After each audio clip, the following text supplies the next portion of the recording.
tarp mūsų berniukų. Taigi pasakykit, mano žmona! Ir dabar žiūriu jūs visas ir galvoju, kokios jūs mielos. Ir kad kokia aš kvaila buvau, kad jo pavydėjau. Na, negi man gaila.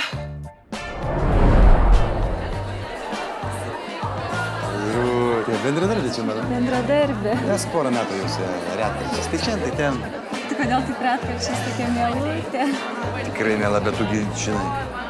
Mano geležinė taisyklė su bendradarbiais ne, kaip vokiečiai, nein ir viskas. Tu kaip bendradarbė, bet niekada? Čia jau pažindinti nieko nereikia, tavo geriausia draugė, tai čia puikiai pažįstama. Na, žinoma, tai ir...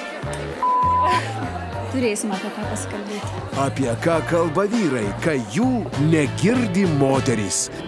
Tomas Gediminas, Vytautas ir Linas važiuoja į Norvegiją žvejoti.